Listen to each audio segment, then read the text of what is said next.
जिस तरह पश्चिमी देश यूक्रेन की मदद कर रहे हैं, उसे हथियारों की सप्लाई कर रहे हैं, ये सब देखकर प्रेसिडेंट पुतिन का माथा ठनका हुआ है। रूस कई दफे पश्चिमी देशों को चेतावनी दे चुका है। सुपर पावर अमेरिका समेत तमाम नेटो कंट्री को अंजाम भुगतने की वार्निंग दे चुका है। बावजूद इसके यूक्रेन को विध्वंसक हथियारों की डिलीवरी जारी है। मगर अब इसी वजह के चलते यूक्रेन के मददगारों पर न्यूक्लियर सुनामी का खतरा मंडराने लगा है।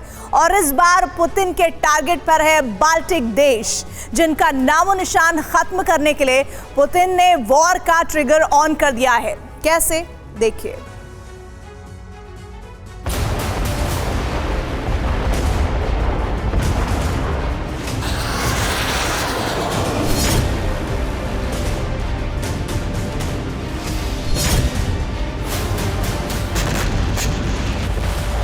रूस यूक्रेन जंग के बीच बाल्टिक देशों पर बड़ा संकट मंडराने लगा है।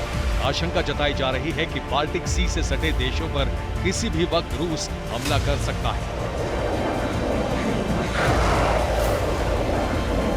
महाबली रूस का नेक्स्ट वॉर गेम बाल्टिक सी में शुरू हो सकता है, जिसका मतलब है यूक्रेन के बाद 3 और देशों की बलि चढ़ना।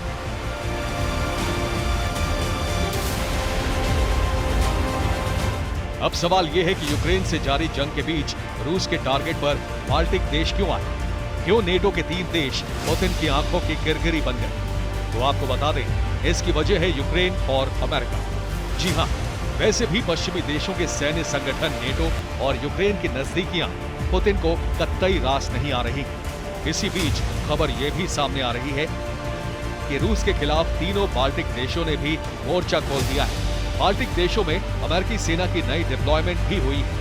बाल्टिक कंट्रीज में यूएस वेपन बढ़ाने की डील पर भी मोहर लगी है। इन तीनों देशों ने रूस पर तमाम तरह के प्रतिबंध लगा रखे हैं। रूस से तनाव के चलते बाल्टिक देशों ने रक्षा बजट भी बढ़ाया है।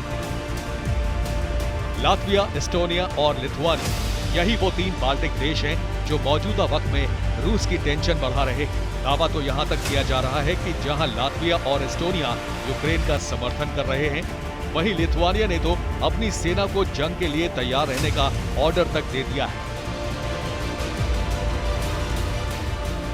दरअसल अब तक स्वीडन और फिनलैंड रूस के लिए मुसीबत की वजह बने हुए थे, क्योंकि यूक्रेन की तरह ये दोनों मुल्क नेटो में शामिल होने की तैयारी में थे। इसी के चलते रूस की फिनलैंड और स्वीडन से तनातनी बढ़ गई, क्योंकि अगर ये दोनों देश नेटो के मेंबर बन जाते हैं तो नेटो कभी भी रूस के पश्चिमी उत्तरी बॉर्डर की घेराबंदी कर सकता है। सिर्फ घेराबंदी ही नहीं, बल्कि फिनलैंड के बॉर्डर से रूस पर चढ़ाई भी की जा सकती है।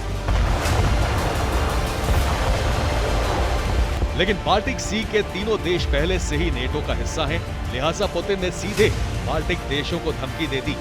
इतना ही नहीं, पुतिन ने अपने विध्वंसकों को सीधे वॉर जोन में झोंक दिया और ये जता दिया कि अब भी बाल्टिक देश नहीं माने तो अंजाम बेहद भयावह होगा।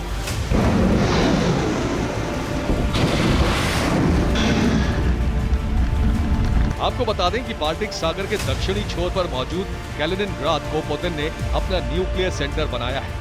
दावा किया जा रहा है कि बाल्टिक देशों पर एटमी प्रहार के लिए कैलिनिनग्राद में रूस ने न्यूक्लियर वॉरहेड्स का गोदाम बनाया। कैलिबर और स्कंदर मिसाइलों की खेप को भी तैनात किया।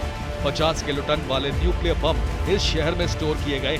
कैलिनिनग्राद में 24 हाइपरसोनिक मिसाइलों को मोर्चे पर लगाया। कैलिनिनग्राद को रूस ने बाल्टिक नेवी ब्रिगेड का हेडक्वार्टर बनाया।